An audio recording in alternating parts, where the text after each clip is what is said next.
Şimdi Camaro'nun da yine hikayesiyle başlamak istiyorum. Çünkü Camaro'nun da çok güzel bir geri dönüş hikayesi var. Satışları durduruyorlar. Ondan sonra tekrar müthiş bir geri dönüşü var. Şimdi 64'te Ford ilk Mustang'i çıkartıyor. Satışlar patlıyor. Chevrolet diyor ki ulan bu modelde bu işte iyi para var, biz de girelim. Mustang çıktıktan 2 sene sonra 1966'da Camaro modelini üretiyorlar. Şimdi iki modelin de arabanın da ilk jenerasyon fotoğraflarına baktığınızda şunu görüyorsunuz. Camaro Mustang'den bayağı bir esinlenmiş. Ar-Ge yaparken bayağı bir esinlenmiş. Tabii bunu kullanıcı tarafı da fark ediyor. Camaro ilk zamanlarda Mustang çakması etiketini yiyor. Bu onlar için kötü bir strateji oluyor açıkçası. Tabii bir de Chevrolet'in atladığı bir önemli nokta da Mustang'in şimdi çıktığı gibi 64 senesinde satışlar patlama yapıyor ama adamlar gidiyor James Bond filmiyle anlaşıyor. Yani Bond arabası olarak Mustang'i kullanıyorlar. Camaro bu duruma ne zaman uyanıyor? 2007 senesine kadar uyanamıyor. 2007 senesinde Transformers filmiyle anlaşıyorlar ve o filmle anlaştıktan sonra yani Allah yürü ya kulum diyor Camaro'ya. Çünkü 2009'dan itibaren bu zamana kadar 5 milyondan fazla üretiliyor bu araba. Muscle car sınıfı için müthiş bir rakam 5 milyon. Şimdi Camaro'nun zaten dönüm noktası şu: 2002 yılında arabanın üretimi durduruluyor Chevrolet tarafından. Yani satışlar o kadar kötü. Yani düşünün, 2002'de satışlar kötü diye durduruluyor. 2009'dan bu yana 5 milyondan fazla üretiliyor. Yani bir film arabanın bütün kaderini değiştiriyor. 2010'da tasarım ödülünü alan araba da, filmde kullanılan araba da 5. nesil Camaro. Bugün tanıtacağımız bizim arkamızdaki Camaro 6. nesil. 2016 senesinden beridir 6. nesil üretiyor ve hala aynı tasarımla devam ediyor. Şimdi Camaro'nun tasarımı zaten filmden herkese aşina. Çok dikkat çeken bir tasarımı var. Aynı Mustang gibi. Bunun en büyük özelliği, böyle ilk bakışta gördüğümüz, fark ettiğimiz şu kaputtaki çıkıntı. Gerçekten arabaya çok farklı bir hava katıyor ve sürerken özellikle, yani o boynuz gibi omuzları gördüğünde böyle ekstradan bir 10 beygir yükleniyor diyebilirim. Sana ayrıyetten bir gaza getiriyor. O tasarım detayı çok güzel. Şimdi bana enteresan gelen ilginç şeyleri göstermek istiyorum. Camaro'nun kapısı. Yani enteresan bir kapı açılma şekli var. Daha doğrusu kapı açısı var. Kapı buraya kadar geliyor. Neredeyse burası bir 60-65 belki 70 derece bir açısı var yani. Diğer arabalara nazaran hani bunu yanlışlıkla yokuş aşağı açtığınızda bir elden kaydığı an yandaki arabaya geçmiş olsun. Bayağı bir açılıyor ve ağır bir kapısı var. Kapanma sesi de dandik. 18 jantlarımız var. Yani standart artık bu arabalarda. Arka stopları çok güzel duruyor. Yani bu dediğim gibi 6. nesil tasarımdaki stoplar 3 boyutlu. Yani stoplara dokunabiliyorsunuz bildiğin. Dışarıdan herhangi bir koruma kalkanı yok. Bu akşam özellikle yandığı zaman çok güzel duruyor. Gündüz de çok dikkat çekici duruyor. Tasarım çok güzel olmuş. Spoiler tasarımını ben beğenmedim. Sanki böyle AliExpress'ten 50 liraya almışlar da taktırmışlar gibi duruyor. Yani bu orijinal spoiler'ı bu arada. Yani sonradan takılma, modifiye değil. Ama çok böyle şey duruyor. Yani emanet duruyor ya. Ben çok beğenmedim. Tasarımını da beğenmedim. Durma şeklini de beğenmedim. Bagajda enteresan bir durum var. Enteresan değil aslında da yani. Şimdi Camaro boyut olarak çok uzun bir araba ve hani baktığın zaman gövdeye, arka gövdesine yani geniş bir bagaj bekliyorsun. Mustang'in bagajı genişti çünkü. Ama şöyle bir durum var. Tente içeriye kapandığında, bagajı açalım. Böyle bir bisiklet bagajından hallice saçma sapan bir alanımız kalıyor. Yani buraya bir sırt çantası anca sığar. Bavul kesinlikle sığmaz. Üstünü tekrar kapattığımızda bu sefer bu parça aşağıya iniyor ve alan açılıyor ama üstünü açmak istediğinizde bu kadarlık bir alan kalıyor ki bu da dezavantaj. Yani dışta anlatmak istediklerim bu kadar. Öyle her şeyi anlatmak istemiyorum. Dikkatimi çeken şeyleri anlatmak istiyorum. Son olarak arka koltuğun oturma mesafesinden bahsetmek istiyorum. Çünkü bu arabada da gerçekten çok kötü. Yani 4 koltuk var evet ama kesinlikle bir yetişkin oturamaz, bir çocuk da oturamaz. Bir bebek anca pusetiyle, o bile belki zorlanır yani. O kadar yer yok. O kadar kötü bir durumda. Yani hiçbir şekilde bu araba 4 kişilik kullanılmaz aslında. Yani tamamen 2 kişilik bir araba. İçine bakalım biraz da, iç tasarımına bakalım. Malzeme kalitesi her Amerikan'da olduğu gibi yine çok kötü. Gerçekten çok kötü ya. Yani bu her yer sert plastik ve yani sert plastiğin bile ucuz kalitesi yani. Çok net belli oluyor. Her yerde sert plastik var.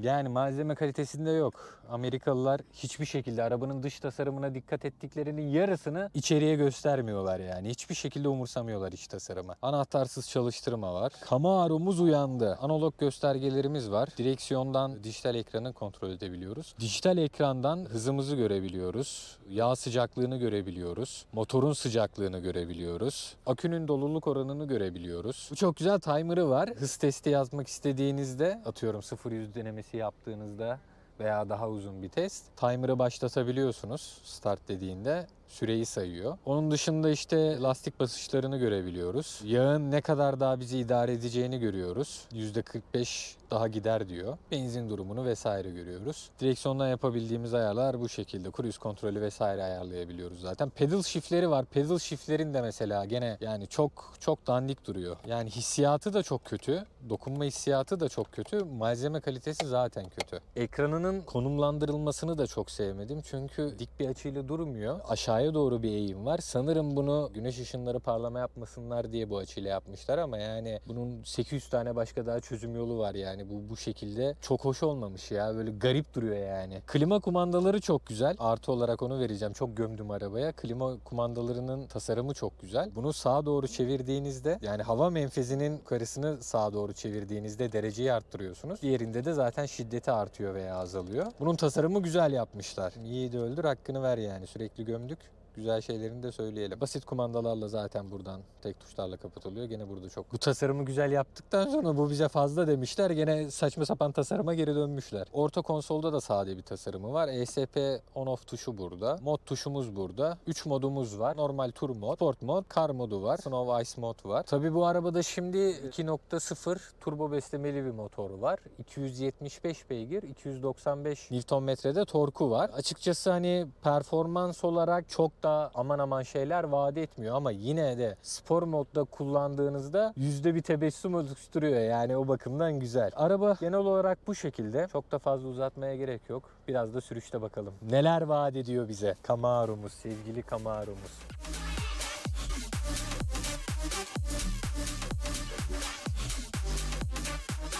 Şimdi sürüşe üstü kapalı bir şekilde başlamak istedim. Çünkü bu arabanın en kötü özelliğinden bahsedeceğim. Görüş açısı. O kadar kötü ki bundan daha kötüsü olamaz yani. O kadar kötü. Cam mesafesi dar, tavan çok alçakta. Bir de bunun üstüne şoförün koltuk konumlandırılması çok yukarıda ve koltuğun yükseklik alçaklık ayarı yok. Yani sabit bir şekilde duruyorsun. Klostrofobi yoksa bu arabada olur kardeşim, hiç merak etme. Bu arabada eklenir o hastalık yani. Böyle kendini tabutta sıkışmış gibi hissediyorsun. Görüş alanı gerçekten çok kötü. Yani bu arabanın en kötü yanı bu. Görüş açısının tek pozitif yanı, tek artısı o kaputtaki iki çıkıntıyı görebiliyorsun net bir şekilde. Zaten muhtemelen koltuğun yukarıda konumlandırılmasının sebebi bu. Yani o iki çıkıntıya da net bir şekilde hakim olmak. Çünkü biraz eğildiğinde göremiyorsun onları ve onları görmek ayrı bir hava katıyor gerçekten. Yani bir ekstra 10 beygir daha yüklüyor yani. Şimdi hazır bu virajı dönerken yol tutuşuna bakalım. En kötü özelliğinden bahsettik. Biraz da iyi yanlarına gelelim. Hani yol tutuşu güzel. Yol tutuşu gerçekten güzel. ESP açıkken tabii ki. ESP'yi kapattığınızda her şeyi yapmaya izin veriyor tabii ki. Ama ESP açıkken mesela Mustang yüklendiğin zaman ESP açıkken de ayak uyduruyordu sana. Geliyordu seninle birlikte. Ama bu araba kesinlikle öyle değil. Bu araba ESP açıkken hiçbir şekilde sana izin vermiyor yani. Her şekilde seni yolda tutuyor. Sağa sola savrulmuyor. O bakımdan güzel. Süspansiyonları gene bir Muscle Car'a göre iyi seviyede bence. Ama şimdi sport moda aldığımda, şu an ben normal modda sürüyordum. Şu an sport moda aldım. Ve direksiyon tabii ki anında sertleşti. Mesela burada üstü açalım ki bunun üstü açması sadece tek tuşa basıyor. Öyle Mustang'deki gibi bir mandalı vesairesi yok. Tuşa uzun bastığınızda, basılı tuttuğunuzda otomatikman açıyor üstüne. Arka tentesini kapatıyor. Ve hazır olduğunda da tutuyor. Yani şimdi biraz ferahladım anca. Ya bunda bile mesela eşik çünkü çok aşağıda olduğu için yine böyle bir darlanmış hissediyorsun kendini yani. Bu arabanın görüş açısını hiç beğenmedim. Sürekli kaputa bakasım geliyor. Başka hiçbir yere bakasım gelmiyor. Çok darlanmış hissediyorsun kendini. Ya tabii bunun keyfi de yine Kaliforniya'da böyle çıkıyor, üstünü açıp gezerek çıkıyor.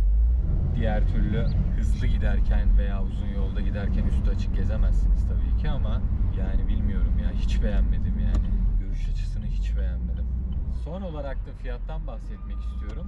Şimdi bu aracımız 2019 model ve 25-30 bin dolar bandı arasında ikinci elleri. Üstü açık modeli tabii ki.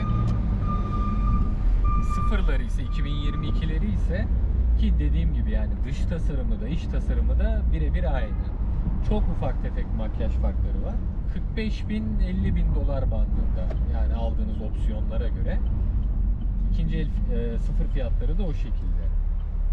Yani yine buradaki kazancınıza göre hiçbir şey değil bu paralar. Yani 20-30 bin dolara bir araba almak gerçekten dert değil. Çünkü en vasıfsız bir işte kazandığınız tutar aylık 3 bin doları, 4 bin doları buluyor.